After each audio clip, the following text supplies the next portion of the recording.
لا لا يا لا لا لي يا لا لا يا لا لا لي يا لا لا يا لا لا لي يا لا لا يا لا لي يا لا لا يا لا لا لي يا لا لا يا لا لا لي يا لا لا يا لا لا لي. بسم اللہ الرحمن الرحیم. السلام علیکم ورحمۃ اللہ وبرکاتہ. ناظرین، پروگرام بات چیت میں آپ کو خوش آمدید کہتے ہیں. ناظرین، کسی بھی قوم، ملک، معاشرے کے لیے ان کے نوجوان جو ہیں وہ ان کی طاقت ہوتی ہے اور ایک اہم کردار ادا کرتے ہیں اس معاشرے کے لیے، اس قوم کے لیے، اپنے ملک کے لیے. ایک محتاط اندازے کے مطابق تقریباً 103 ملین، یہ پاکستان کی ٹوٹل آبادی کے 60 سے 63% آبادی جو ہے وہ 25 سال یا اس سے کم عمر کے ہیں. لیکن ناظرین، جیسا کہ ہم سب کو پتہ ہے کہ پاکستان کے جس طرح کے حالات ہیں، خصوصی طور پہ بے روزگاری کے، غربت کے، اس کی وجہ سے یہ جو 25 سال سے یا ان سے کم عمر کے نوجوان 63 یا 60% تک ہیں، یہ اپنے بچپن کو، اپنی معصومیت کو کھو دیتے ہیں. ہمارے معاشرے میں، پاکستان میں نوجوانوں کو کس طرح کے مسائل کا سامنا کرنا پڑتا ہے، ان کا حل کیا ہو سکتا ہے، اور ایک نوجوان کی پاکستان کی ترقی میں سلامتی کے لیے کردار ادا کرنے کے لیے کیا ذمہ داری بنتی ہے، اسی موضوع پہ آج ہم اپنے پروگرام میں بات کریں گے. اور ہمارے ساتھ جو اسٹوڈیو میں مہمان موجود ہیں وہ مولانا توقیر احمد سیاف صاحب ہیں. مولانا صاحب، آپ کو اپنے پروگرام میں خوش آمدید کہتا ہوں. اور مولانا صاحب کے علاوہ آج کے اس پروگرام میں ہمارے ساتھ ٹیلی فون کال پہ ہوں گے بابر فیاض، اسلام آباد سے، جو نوجوانوں کی وہ مولانا صاحب کیا کہتے ہیں، سرپرستی کریں گے انشاءاللہ، اور تجزیہ نگار بھی ہیں. اس کے ساتھ ساتھ پشاور سے ہمارے ساتھ عظمت اکبر صاحب ہیں، جو ایک سماجی کارکن بھی ہیں اور تجزیہ نگار بھی ہیں. تو مولانا صاحب، آج تھوڑا سا اپنے پروگرام کا پیٹرن چینج کرتے ہوئے ایک نوجوان ساتھی کو اپنے ساتھ ہم لوگ فون کال پہ لیں گے، اور اس کا مقصد یہ ہے کہ ایک نوجوان سے ہی پاکستانی نوجوانوں کو کیا مسائل درپیش آتے ہیں، کیا درپیش ہیں روزمرہ میں، ان کو کن چیزوں کا سامنا کرنا پڑتا ہے. تو اس کال کے بعد ہم انشاءاللہ اپنے پروگرام کا جو باقاعدہ سوال و جواب کا جو سلسلہ ہے وہ جاری رکھیں گے. تو ابھی ہمارے ساتھ کال پہ موجود ہیں بابر فیاض صاحب. جی، السلام علیکم ورحمۃ اللہ وبرکاتہ. بابر فیاض صاحب، کیسے ہیں آپ؟ خیریت سے ہیں؟ جی، سب سے پہلے تو آپ کا بہت بہت شکریہ، آپ نے وقت نکال کر ہمارے پروگرام کا حصہ بنے. بہت شکریہ جی. اچھا بابر صاحب، آپ آج کا ہمارے پروگرام کا جو موضوع ہے وہ پاکستان کے نوجوان کے مسائل جو اس کو روزمرہ کی زندگی میں فیس کرنے پڑتے ہیں، اور اس کے ساتھ ساتھ آپ کی نظر میں کوئی ان مسائل کا حل اور ایک نوجوان کی ذمہ داری کیا بنتی ہے معاشرے میں اپنے پاکستان کی تعمیر و ترقی کے لیے، وہ کیا کر سکتا ہے، اس کے بارے میں آپ کی کیا رائے ہے؟ جی، فرسٹ آف آل تو بہت بہت شکریہ مجھے مدعو کرنے کا، اور بہت ہی اچھا آپ نے انیشیٹو لیا. اور یہ basically real issues of Pakistan یہ ہے. نوجوانوں کے جہاں تک مسائل کا تعلق ہے، وہ آپ کے سوال کے دو پہلو ہیں. یہ پہلا ہے کہ ہمارے معاشرے میں کیا کیا مسائل نوجوان فیس کرتے ہیں، اور نوجوانوں کی طرف کیا ذمہ داری بنتی ہے جو کہ وہ معاشرے میں ٹھیک کر سکتے ہیں کام. پہلی بات ہے عابد صاحب کہ کسی بھی قوم کی جو بنیادی جو ترقی کا راز ہوتا ہے اس کے نوجوان ہوتے ہیں. ان کی نشو و نما کیسی جا رہی ہے، ان کی سوچ کیسے جا رہی ہے، اس پہ سب انحصار ہوتا ہے کہ اس ملک کی نوجوان اس ملک کو کیسے آگے بڑھیں گے. ہمارے ملک میں جو نوجوان ہیں ان کو رستہ نہیں مل رہا. وہ رستے تلاش کر رہے ہیں، لیکن انفارچونیٹلی یا تو سسٹم خراب ہے یا کیا پرابلم ہے کہ وہ اپنے ٹارگٹ گولز یا وہ چیزیں اچیو نہیں کر سکتے. سب سے پہلے آپ دیکھ لیں ایجوکیشن سسٹم کو ہمارے پاکستان کا. ایجوکیشن سسٹم ہمارا ایسا ہے کہ جس کے پاس تو اب مال نہیں ہے، دولت نہیں ہے، پیسے نہیں ہے، وہ اچھی یونیورسٹی تک اس کی رسائی نہیں ہے. کوئی عام آدمی یا کوئی جو بچہ جو اسکالرشپ یا جو ایسی کوئی فیسلٹیز اب نہیں رہی, بہت کم انسٹیٹیوٹ دے رہے ہیں, اور جو یہ بال برابر ہے کہ جو ہمارے ملک میں جتنے لوگ تعلیم حاصل کرنا چاہتے ہیں وہ کچھ بھی نہیں ہے. دوسرا, پرائیویٹ انسٹیٹیوٹ کی جو فیسز ہیں وہ اتنی زیادہ ہے کہ میں کسی بھی انسٹیٹیوٹ کا نام لیے بغیر میں آپ کو یہ بتا سکتا ہوں کہ پرائیویٹ انسٹیٹیوٹ جان کے بچوں کو سیمسٹر میں فیل کریں تاکہ لوگ دوبارہ سے بار بار فیس کریں, اور انہوں نے ایک اس کو بزنس کا ذریعہ بنا لیا. اور اس میں بھی سب سے بڑا جو قصور ہے وہ ہماری گورنمنٹ کا ہے کہ ہماری گورنمنٹ اس چیز کو دیکھ نہیں رہی, اس پہ چیک اینڈ بیلنس نہیں رکھ رہی. تو میرا خیال ہے کہ تعلیمی جو ہمارے حالات ہیں وہ تبھی بہتر ہو سکتے ہیں کہ جو کوئی ادارہ, انڈیپینڈنٹ ادارہ, اس کو اکاؤنٹیبلٹی کرے اس کی, اور چیک کرے کہ آیا ہمارا یہ سسٹم کیوں نہیں ٹھیک ہو رہا. اسی وجہ سے ہمارے سارے نوجوان برین ڈرین ہو رہے ہیں پاکستان. سارے نوجوان جو تھوڑی وہ تعلیم حاصل کر رہا ہے وہ سیدھا باہر جانے کے خوابوں میں ہے, اور اس میں کیونکہ ہماری جب آپ تعلیم حاصل کر لیتے ہو تو جابس, اگر عابد صاحب آپ اعداد و شمار لیں تو آپ کو پتہ چلے گا کہ 2004 میں, آج سے ٹھیک 12 سال پہلے, جو شخص ایک گریجویٹ جب جاتا تھا انڈسٹری میں نوکری کے لیے تو اس کی تنخواہ اگر 15 سے 16,000 تھی یا 20,000 تھی تو آج بھی اتنی ہے. حالانکہ اگر آپ یہ دیکھیں گے انفلیشن کتنی ہوگی ہے, سب کچھ کتنا زیادہ قیمتیں بڑھ گئی ہیں, تو آج بھی وہ 12 سال پرانی پہ گزارا کر رہا ہے کہ اس کی 20,000 ہی سیلری ہے. بے شک تنخواہیں, بے شک مہنگائی زیادہ ہوگی, سب کچھ ہوگی, اور یہ میں صرف 2004 کا بتا رہا ہوں. اگر آپ تھوڑا سا ٹیک ڈاؤن کریں تو آپ کو پتہ چلے گا کہ اس سے پہلے بھی یہی ہو رہا ہے. لیکن بابر صاحب یہاں پہ ایک تھوڑا سا سوال ہے, اگر ہم لوگ یہ تو ایک طرف کی بات ہوگی, اب دوسری طرف اگر دیکھا جائے تو یہ جو کمپنیز والے ہیں, انڈسٹریز والے جو ہیں, یہ سارے جو بھی یہ امپلائمنٹ سے ریلیٹڈ ہیں, ان کا دوسری طرف یہ کہنا ہوتا ہے کہ کوئی بھی ہمارے پاس جو بھی پوسٹ اویلیبل ہے اور جس معیار کی ہے, ہمیں اس معیار کی صلاحیت رکھنے والا نوجوان یا کوئی بھی بندہ جو ہے وہ ملتا نہیں ہے, ہمارے پاس خالی پوسٹ پڑی ہیں. تو اس کی وجہ بھی آپ جو ہے یہ تعلیم کو ہی سمجھتے ہیں کہ نوجوان جو ہے یہ پیسوں کی وجہ سے یا فیس نہ دینے کی وجہ سے وہ ٹیکنیکل ایجوکیشن ہو جائے یا کچھ بھی ہو جائے وہ حاصل نہیں کر پاتا. دیکھیں عابد صاحب, ہمیں تصویر کے دونوں رخ دیکھنے پڑیں گے. جو انڈسٹری کا یہ بیان ہے وہ بالکل ٹھیک ہے اپنی جگہ, کیونکہ اگر ان کو پریکٹیکل نالج والے لوگ نہیں ملیں گے کہ جو ان کو فائدہ مند اور ان کے لیے سود مند ہو, تو ان کو بھی کسی کا فائدہ نہیں ہے, وہ ترقی کی راہ نہیں اچیو کر سکتے.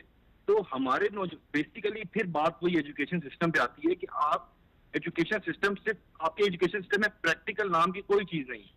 آپ نے ایک کریکولم اٹھایا کیونکہ آپ کے اساتذہ بھی اتنے, دیکھیں عابد صاحب بہت سخت ایک بات ہے کہ باہر کے ملکوں میں ٹیچر کی سب سے زیادہ پے ہوتی ہیں, سیلریز ہوتی ہیں, اور ٹیچر وہ لوگ اپنی خواہش سے خوشی سے بنتے ہیں. ہمارے ملک میں انفارچونیٹلی جس کو انڈسٹری میں جاب نہیں ملتی وہ ٹیچنگ میں آ جاتا ہے. تو جب بچوں کو پریکٹیکل نالج نہیں ہوگی تو انڈسٹری کا یہ گلا بالکل ٹھیک ہے, کیونکہ ایجوکیشن سسٹم بالکل اپنی طرز سے کام نہیں کر رہا. اور میں 2 باتیں آگے بڑھاتا چلوں کہ صرف اور صرف یہ ایجوکیشن سسٹم یا یہ جو تعلیم ہے اس میں نہیں ہے فقدان, یہ فقدان ایون اسلامی تعلیمات میں ہے. کہ اگر کوئی بچہ, آپ اپنے بچے کو قرآن پاک کی تعلیم حاصل دلوانا چاہتے ہیں تو آپ کنفیوژن کا شکار ہیں کہ میں کس مدرسے میں بھیجوں, کیونکہ ہر مدرسہ ایک اپنی لائن ٹو کر کے بیٹھا ہوا ہے. آپ کو سمجھ نہیں آتا کہ آپ کنفیوز ہو جاتے ہو کہ میرا بچہ کس مکتبہ فکر کا بن جائے گا, کیونکہ ہر کسی کی اپنے لگ رہا ہے کہ انٹرسٹ ہے, اور ہمارے کو انٹرسٹ سیف گارڈ نہیں کر رہا بلکہ ہر کوئی اپنے انٹرسٹ سیف گارڈ. یعنی آپ کے کہنے کے مطابق یہ ہے کہ دینی مدارس میں بھی لوگ جو ہیں وہ اپنی انٹرسٹ بیسڈ ایجوکیشن یا اپنے مکتبہ فکر کی طرف بچے کو لے کے چلے جاتے ہیں, جس کی وجہ سے والدین جو ہیں وہ اس چیز سے بھی خوف زدہ ہیں کہ وہ کہاں کس طرح سے اپنے بچوں کی دینی تعلیم بھی جو ہے آگے جاری رکھ سکیں. 100% ایسا ہی ہو رہا ہے. اور یہ چیز انفارچونیٹلی کسی بھی شہر تک نہیں, پورا پاکستان تک پھیل چکی ہے.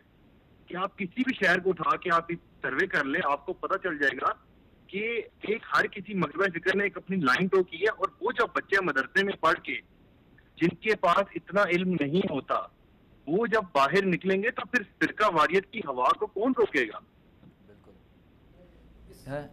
اس میں کیا ہم صرف مدارس کو ہی مورد الزام ٹھہرائیں گے یا کہ اس کے اندر حکومت کا بھی تعلق ہے کہ وہ مدارس کی اصلاحات کرے یا ان کا سلیبس چیک کرے؟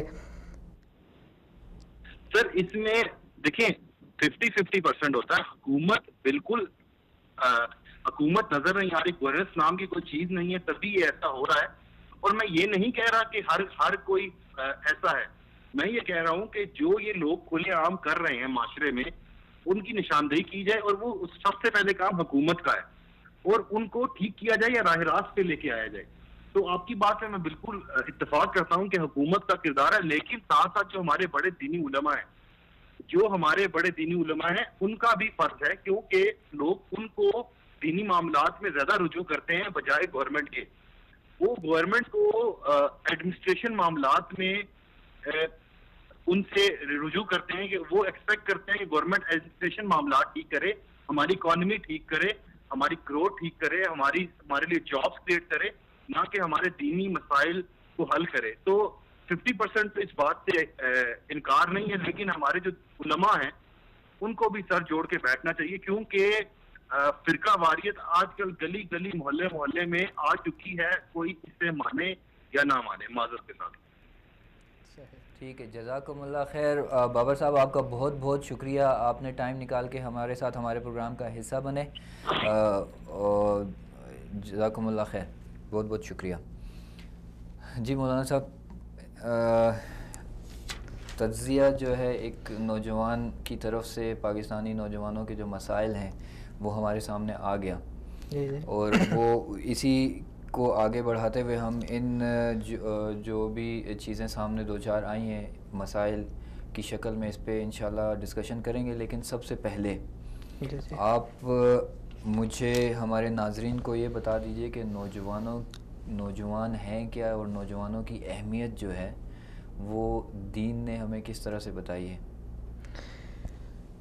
جی اس بات میں بلکہ سب سے پہلے میں آپ کا شکریہ ادا کرتا ہوں کہ آپ نے مجھے اس اہم موضوع کے اوپر گفتگو کرنے کی جو ہے موقع فراہم کیا ہے. تو اس بات میں کوئی شک نہیں ہے کہ نوجوان کسی بھی معاشرے کا ان کے ماتھے کا جھومر ہوتے ہیں اور ایک بہت اہم کردار ادا کرتے ہیں. اور ہم دیکھتے ہیں کہ جو بھی معاشرہ اس کی ترقی میں نوجوان اپنا حصہ ڈالتے ہیں تو وہ معاشرہ ہمیں ترقی کی منازل طے کرتا ہوا نظر آتا ہے. اور دوسری طرف جو معاشرہ اور جس معاشرے میں نوجوان اس کی ترقی میں، اس کی تعمیر میں اپنا حصہ نہیں ڈالتے بلکہ بے راروی، فحاشی اور عریانی کے اندر بہے چلے جا رہے ہیں، وہ معاشرہ ترقی کی بجائے تنزلی کی طرف گرتا چلا جا رہا ہے. اور اسی لیے اسلام نے، کیونکہ ہمارا دین تو اسلام ہے، ہم نے جو بھی تعلیمات لینی ہیں وہ ہم نے دین اسلام سے لینی ہے، قرآن سے لینی ہے، احادیث سے، سنت رسول صلی اللہ علیہ وسلم سے ان سے لینی ہے. تو دین اسلام نے ہمیں نوجوان کے مسائل بھی بتائے ہیں اور نوجوان کی اس عمر کی اہمیت بھی بتائی ہے کہ جوانی جو ہے اس کی بہت زیادہ اہمیت ہے. حتیٰ کہ اللہ کے نبی صلی اللہ علیہ وسلم کی مشہور حدیث ہے کہ نبی صلی اللہ علیہ وسلم نے فرمایا کہ بڑھاپے آنے سے پہلے جوانی کو غنیمت جانو، کہ جوانی کا وقت ایک بہت اہم وقت ہے، اہمیت والا وقت ہے، کہ جس کے اندر ایک نوجوان معاشرے کو سدھارنے میں اور ترقی کی طرف لے کر کے جانے میں ایک اہم کردار ادا کر سکتا ہے. جسمانی طور پر، ذہنی طور پر، فکری طور پر، ہر لحاظ سے وہ مضبوط ہوتا ہے، اس لیے معاشرے کو بھی مضبوط بنا سکتا ہے. اس لیے نبی صلی اللہ علیہ وسلم نے فرمایا کہ بڑھاپا آنے سے پہلے جوانی کو غنیمت جانو. اور اسی طرح نبی صلی اللہ علیہ وسلم نے فرمایا کہ قیامت والے دن خاص طور پر جوانی کے بارے میں سوال ہوگا. اچھا، کہ تمہیں جوانی دی تھی، قوت دی تھی، طاقت دی تھی، اور ایک بہترین عمر سے تم گزرے تھے، تم نے کیا کیا، کس طرح سے جوانی کو گزارا، یہ باقاعدہ طور پر، خاص طور پر سوال کیا جائے گا. تو اس سے ہمیں معلوم ہوتا ہے کہ دین اسلام نے جوانی کی بہت زیادہ اہمیت ہے اور نوجوانوں کو ترغیب دی گئی ہے کہ وہ معاشرے کی ترقی کے لیے ایک اہم کردار ادا کریں۔ اچھا، اس میں نوجوانوں کو کہا تو گیا ہے کہ معاشرے کی ترقی کے لیے اپنا کردار ادا کریں، جی جی، لیکن ہمارے موجودہ دور میں معاشرے میں ہمارے جو پاکستانی نوجوان ہیں وہ اس ترقی میں جو ہے مؤثر کردار جو ہے وہ ادا نہیں کر پا رہے ابھی تک۔ جی جی، کرتے بھی ہیں تو ان کی تعداد مطلب اتنی نہیں ہے، یا کوشش کرنا چاہتے ہیں کر نہیں پاتے، تو آپ کی نظر میں اس کی کیا وجہ ہو سکتی ہے؟ دیکھیے وجوہات تو سامنے آ گئی۔ جی جی جی، وجوہات جو ہے ہمارے بھائی نے بھی بیان کی ہیں، جی، وجوہات ہیں جس کی وجہ سے ایک نوجوان جو ہے وہ مؤثر کردار ادا نہیں کر رہا جس طرح کے ادا کرنا چاہیے، وہ اقبال کا شاہین نہیں بن رہا، بالکل جس طرح کہ اقبال نے ایک تصور دیا تھا اور نوجوانوں کو ابھارا تھا اور باقاعدہ طور پر کہا تھا کہ مجھے محبت ہے ان جوانوں سے ستاروں پر جو ڈالتے ہیں کمند، تو یہ بات نوجوانوں کو ابھارنے کے لیے کہی تھی، لیکن آج ہمیں وہ نظر نہیں آ رہا۔ اس کی وجوہات ہیں، اصل میں اس کے ذمہ دار جو ہیں وہ والدین بھی ہیں، کیونکہ والدین گھر کے اندر جب بچے کی تربیت کریں گے، اس کو مضبوط کریں گے، اس کے اخلاق کو مضبوط کریں گے، اس کے دین کو مضبوط کریں گے، تو وہی نوجوانی کی عمر تک جب پہنچے گا تو وہ ایک مضبوط مسلمان ہوگا، ایک سچا پکا ایک ایمان والا ہوگا، اور اس کے بعد وہ معاشرے کو اچھائی کی طرف لے کر کے جائے گا اور معاشرے کے اندر اچھا کردار ادا کرے گا۔ مولانا صاحب، گھر کی تعلیمات یا گھر سے تو ایک مثال کے طور پہ ایک والدین نے بچے کے ساتھ محنت کر کے اس کا ایک کردار بنا دیا، جی جی جی، لیکن معاشرے میں نکل کر میدان میں آ کر اس کو وسائل نہیں ملتے۔ جی جی، اس کو جو ہے نا، یعنی کہ میں شروع سے چل رہا ہوں کہ والدین بھی اس کے ذمہ دار ہیں، اس کے ذمہ دار ہیں، اور بیسکلی طور پر ہے کہ جب ایک بچہ جو ہے اس کو تعلیم سے آراستہ نہیں کیا جاتا، جیسا کہ ایک یعنی کہ پاکستان کے اندر جو ہے نا بہت زیادہ بچے ہیں جن کو تعلیم دی نہیں جاتی، چھوٹے ہوتے ہیں اور ان کو جو ہے نا وہ مزدوری کے اوپر لگا دیا جاتا ہے، تو وہ کس طرح باشعور بنیں گے جب تعلیم ہی حاصل نہیں کریں گے؟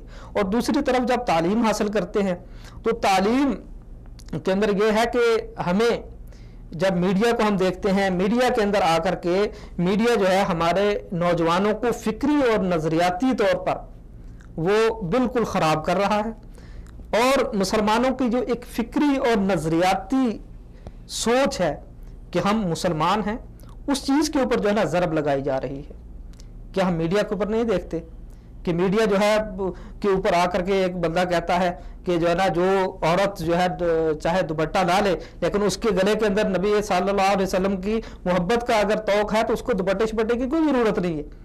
تو یعنی کہ ہمارے نوجوانوں کی فکری اور نظریاتی طور پر ان کو خراب کیا جا رہا ہے، اور اسی طرح ہمارے نوجوانوں کو میڈیا جو ہے وہ تاریخ سے دور کر رہا ہے، ہمارے ہیروز جو ہے ان سے دور کر رہا ہے، ہماری تاریخ ان کو نہیں پڑھائی جا رہی، میڈیا نہیں دکھا رہا، تعلیم کے اندر نصاب کے اندر یہ جو ہے بہت کم رہ گئے ہیں وہی ہمارے ہیروز کہ جن کا تذکرہ کیا جائے۔ ایک چیز میں پوچھنا چاہوں، دیکھیں میڈیا، سوشل میڈیا کی خصوصی طور پہ بات جب ہوتی ہے، سوشل میڈیا اوپن میڈیا ہے، جی جی، کوئی زور زبردستی سے آپ جو دیکھنا چاہ رہے ہوتے ہیں اس سے روک نہیں سکتا۔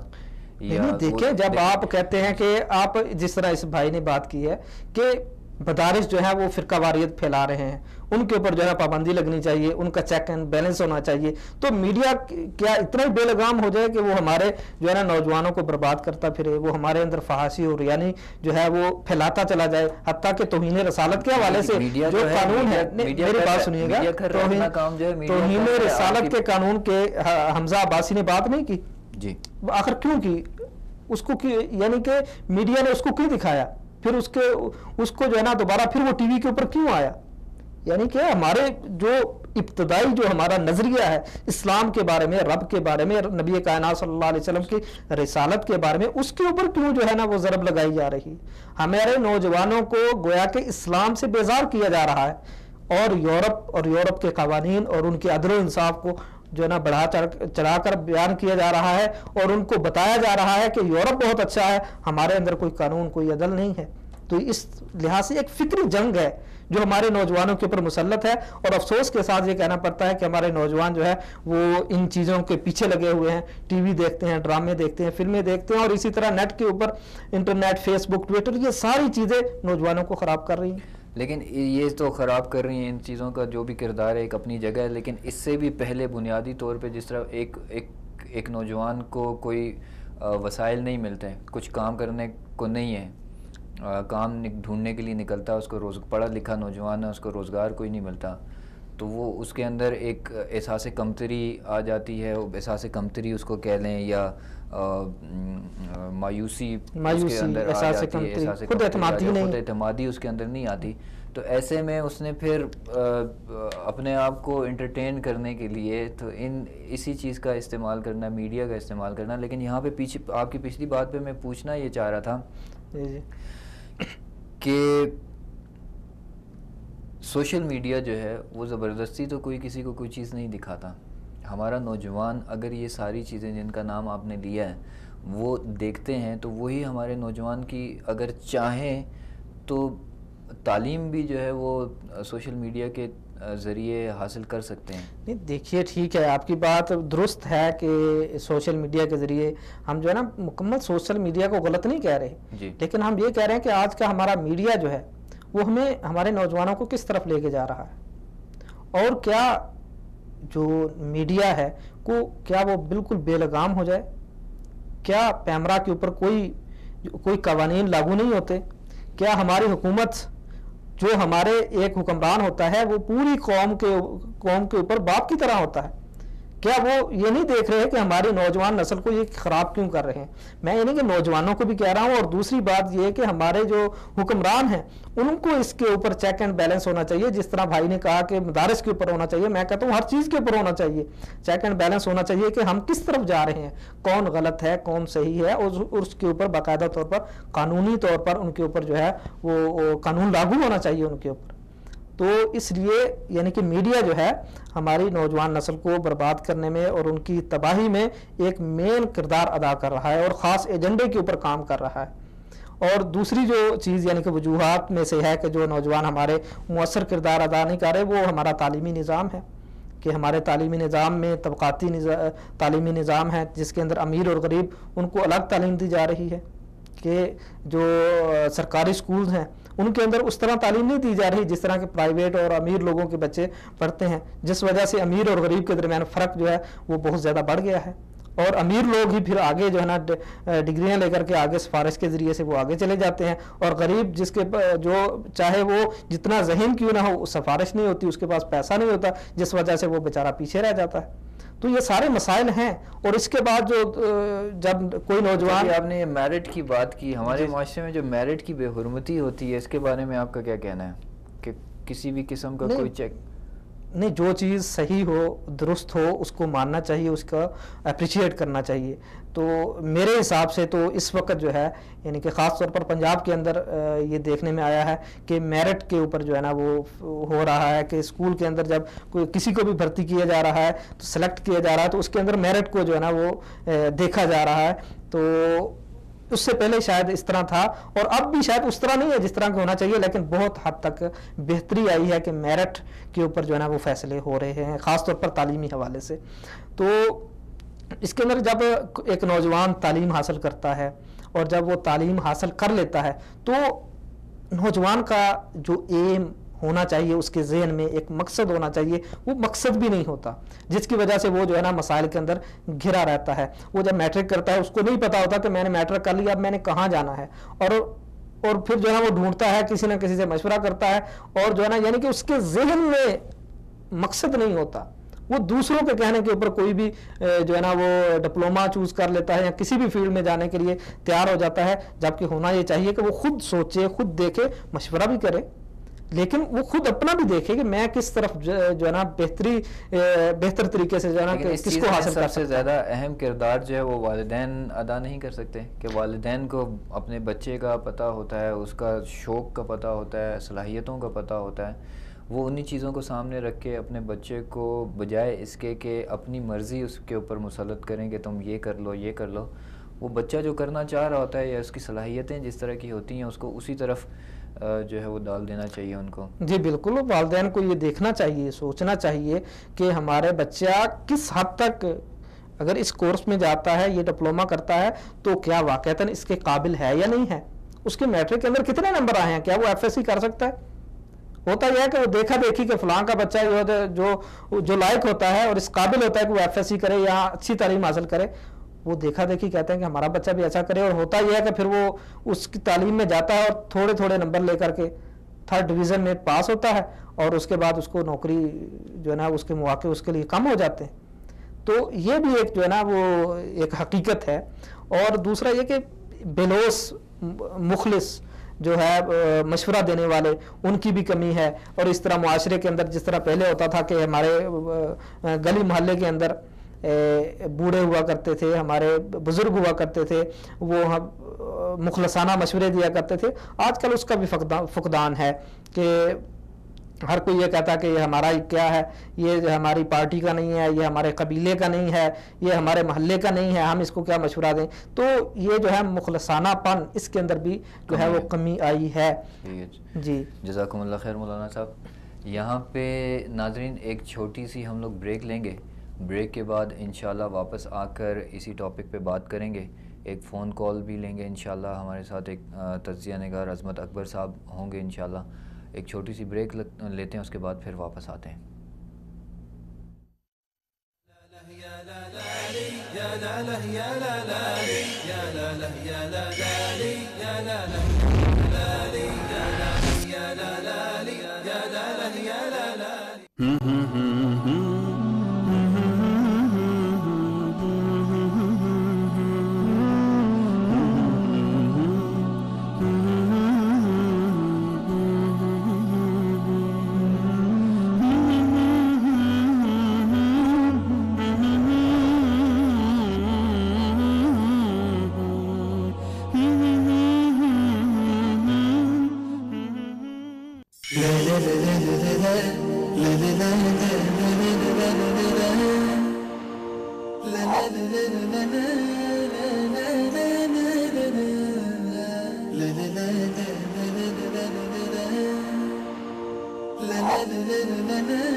جی ناظرین السلام علیکم ورحمۃ اللہ وبرکاتہ. آپ کو اپنے پروگرام میں دوبارہ سے خوش آمدید کہتے ہیں. بریک پہ جانے سے پہلے مولانا صاحب جو تھے وہ ہمارے آج کے ٹاپک کے بارے میں بات کر رہے تھے, اور اب بھی اپنے پروگرام کو آگے بڑھاتے ہیں. ہمارے ساتھ فون کال پہ عظمت اکبر صاحب موجود ہیں پشاور سے, جو کہ ایک سماجی کارکن بھی ہیں, تجزیہ نگار بھی ہیں. السلام علیکم ورحمۃ اللہ وبرکاتہ. وعلیکم السلام. عابد بھائی آپ خیریت سے ہیں؟ الحمدللہ, آپ کیسے ہیں؟ خیریت سے ہیں. سب سے پہلے تو آپ کا بہت بہت شکریہ کہ آپ نے ہمارے لیے ٹائم نکالا. بہت شکریہ عابد بھائی. اچھا عظمت اکبر صاحب, آپ آج کے ہمارے پروگرام کا ٹاپک ہے پاکستان کے نوجوان کے مسائل. کون کون سے مسئلوں جو ہیں پاکستان کے نوجوان کے سامنے ہیں, اور ان کا حل جو ہے وہ کس طرح سے نکل سکتا ہے, اور ایک نوجوان جو ہے وہ اپنی ذمہ داری کا احساس کرتے ہوئے پاکستان کی ترقی میں اپنا ایک کردار ادا کر سکتا ہے. تو آپ اس بارے میں کیا, آپ کی کیا رائے ہے؟ شکریہ عابد بھائی. جس طرح آپ کے علم میں ہوگا کہ اس وقت پوری دنیا میں پاکستانی وہ قوم ہے کہ جس کے پاس جو ہے پوری آبادی کے 60% جو ہے جوان ہے، اور اتنی بڑی تعداد میں جوان جو ہے کسی کے پاس بھی موجود نہیں ہے، ٹیلنٹڈ ہے، ہر قسم کی ٹیلنٹ ان میں موجود ہے.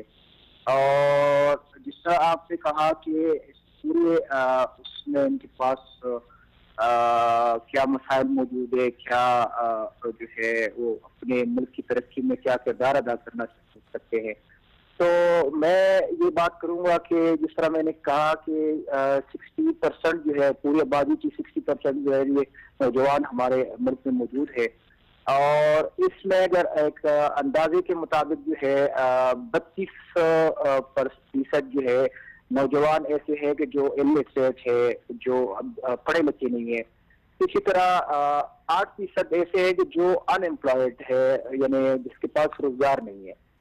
اور اس 32% میں ایسی بھی بہت بڑی تعداد ہے کہ جو اسکل بھی نہیں ہے، کسی ایسے ووکیشنل ٹریننگ یا اسکل ڈیولپمنٹ سینٹر سے انہیں کوئی ٹریننگ بھی حاصل نہیں کی. تو ایک بہت بڑی تعداد، یہ تو ایک بہت بڑا ریشو ایسا ہے کہ جس میں ان کو تعلیم کے مواقع نہیں ہے. اور ساتھ ساتھ جو ہے جس طرح میں نے کہا کہ 8% جوان جو ہے وہ بے روزگار ہے اور روزگار کی تلاش میں ہے. آج بھی میں ایک خبر پڑھ رہا تھا کہ لاہور میں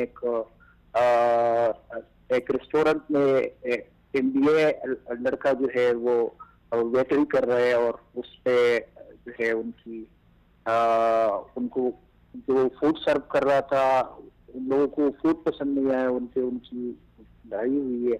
اس کو میڈیا چینل نے بڑا پیش کیا اس واقعے کو. اسی طرح پورے اس میں اگر دیکھا جائے تو یہ صرف یہ نہیں ہے، ملک کے اندر پولیٹیکل انسٹیبلٹی جو ہے، یہ جو سیاسی اتار چڑھاؤ ہے، اسی طرح جو ہے یہ جو دہشت گردی کی اور ایک لہر ہے، ساتھ ساتھ ایک بہت بڑی وہ یہ ہے کہ فحاشی اور یعنی اور جو آج کل ہمارے میڈیا چینلوں کی جو کچھ ہمیں پیش کیا جاتا ہے، اور جس طریقے سے نوجوان نسل کو جس طریقے سے ایک اپنے مضبوط مقاصد کے لیے ان کو استعمال کیا جا رہا ہے، تو یہ ایک بہت بڑا چیلنج ہے جس میں ہمارے نوجوان نسل الیکٹرانک میڈیا کے ساتھ ساتھ بہت سارے ایشوز ایسے ہیں کہ جس میں ان کو اگر بہتر استعمال کیا جائے تو ان کے لیے امپلائمنٹ کا، روزگار کا، ساتھ اس کے تعلیم کا، ان کی باقی جو ضروریات ہے ان کے لیے مواقع پیدا کی جا سکتے اور یہ مسائل ختم کی جا سکتے ہیں. اور ہم اپنے نوجوانوں کو سب سے بڑی بات یہ بھی ہے کہ دین سے دوری بھی جو ہے بہت بڑا فیکٹر ہے کہ جو ان مسائل کے سامنے جو پرابلمز ہے، جو اتنی بڑی پرابلمز آ رہی ہے، تو اس میں دین سے دوری، ہمارے نوجوان نسل کی دین سے دوری بھی ہے. میں بات یہ کروں گا کہ ہم اچھے انداز سے ابھی تک ہمارے ملک کے لیول پہ یہ پالیسی نہیں ہے. اگر اچھی یہ پالیسی بنائی جائے اور ایک اچھا پلان بنایا جائے جس میں اتنی بڑی ایک فوج ہے، ایک ایسی فوج ہے کہ جو دنیا کی کسی قوم کے پاس نہیں ہے، ان کی دینی تربیت علماء کرام کو بھی چاہیے کہ کس طرح کی پلاننگ کی جائے کہ جس میں میڈیا کے تھرو بھی باقی جتنی بھی وسائل ہے ان کے تھرو بھی نوجوان نسل کی تربیت کی جائے، ان کو فحاشی اور یعنی کے خلاف سے بچایا جائے. اور ساتھ ساتھ یہ ہے کہ ان کو ملکی لیول پہ ایسی پالیسیاں بنائی جائے کہ جس میں نوجوانوں کو روزگار کے مواقع ملے، بزنس کی طرف ان کو راغب کیا جائے.